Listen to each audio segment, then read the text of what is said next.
Exclusive.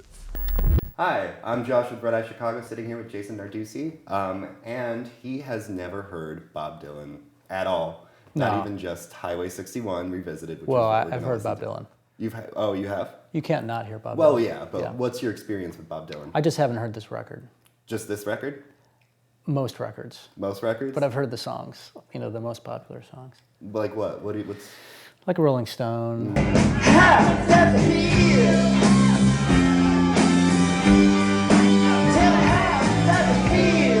Times they are a-changin'. Times they are a-changin'. The thing is that I don't like his voice. Yeah. So, which is a tough thing for, one of the best songwriters of this generation of the 60s and 70s, right. Not the 80s. I just don't like his voice. If you play the Byrds doing Dylan, I love it. Mm-hmm. Hendrix doing Dylan, I love it. John Lennon pretending to be Dylan on You Got to Hide Your Love Away, I love it. Right. But Dylan himself, I even knew we were going to listen to this record, and I could have cheated and listened to it, and I was like, nah. Nah. I'll have friends that'll say, well, let me play you some Dylan, and it's a similar experience to me going to a reggae concert.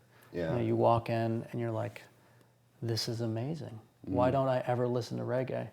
And then they play the second song, and it's like, didn't they just play this song? And then the third song, I'm ready to leave. Yeah, so 2 minutes That's how it is for me, yeah.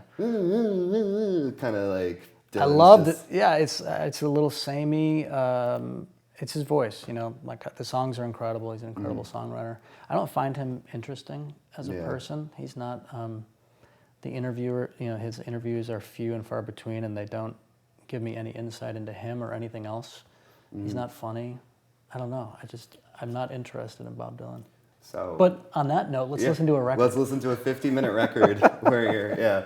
But yeah, no, I totally understand it. Like, I think the reason he's so famous and so well regarded in the rock canon is because of his songwriting. No one's ever going to be like, all right, we need a frontman for a rock band, supergroup, dream team. Well, sure. Bob Dylan's voice. And, I've seen the documentary, Don't Look Back, and when he went electric, that was awesome. Yeah. That was very punk rock, before punk rock. He basically pissed off his entire crowd, and that was awesome. And did the whole tour, and continued the whole tour, getting yelled at and booed. That was awesome. That's something to be commendable. Yeah, but then, I don't know, 72, 73, turned off and just seems to be coasting, to me.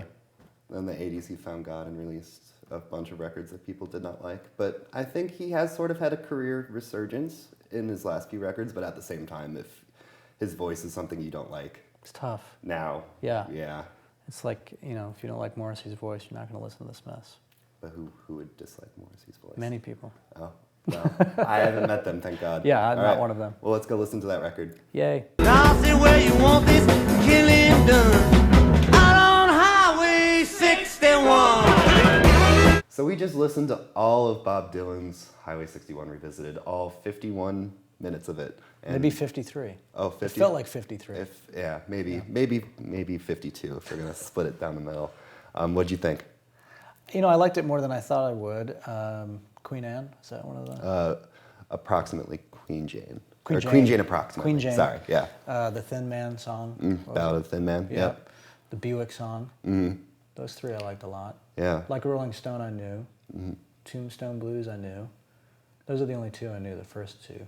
Interesting. But, and his voice sounded more interesting to me than I thought.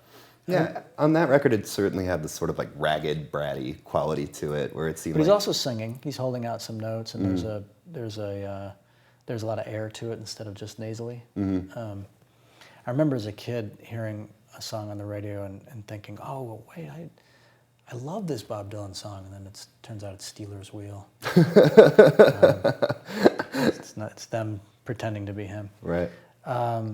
Yeah, I did like the record more than I thought I would. I do like how, as much as his voice doesn't make me want to go put on a record, you can hear a brattiness combined with a cool authority to it. I could sense from the time that people listening had to listen to him. He commanded their respect and their ear. But it's also not, it's just not the type of music I would listen to. It's so linear. You know, there's like 6 to 12 verses, Right. maybe a chorus, Right. definitely not a bridge. And it's clearly a band sitting in a room playing, which I do like. Right. But when the songs are that linear, it doesn't engage me so much. Yeah, and most of the tracks on there sort of span over 5 minutes. And so, you know, I was joking. I'm like, well, there's 7 more verses, you know, and it's not really going to change. And like, I was half kidding, but also you listen to the record and, you know, you There can they skip are. around and still end up where you were 3 Yeah. minutes ago. But Yeah. do you think that this is the best kind of Dylan that you could possibly hear? I know you don't have like a massive knowledge of his entire discography. Well, we but- talked about, as we were listening, we talked about the basement tapes when he was playing with the band. I think that is a little bit more engaging to me. Right. But not as folk protest music right, beginning of yeah, his career. yeah. And I think there's some of his protest songs were a little bit more nasty than these, you know, like. But yeah, it's just sort of like it's nice. It's nice to listen to. Yeah, but not something you're going to. No. It's not going to start you down a rabbit hole of Bob Dylan. No. fandom. No, What would you rather listen to? so many things. So many things. Yeah. Mets. We're Yeah. talking about Mets, not the baseball team. Right. Titus Andronicus. Yeah. When this video comes out, the series will be decided. So go Cubs, but also go Canadian punk band Nets. All right. Well, thanks for sitting down. I'm sorry it didn't change your life, but Oh, that's you know, okay.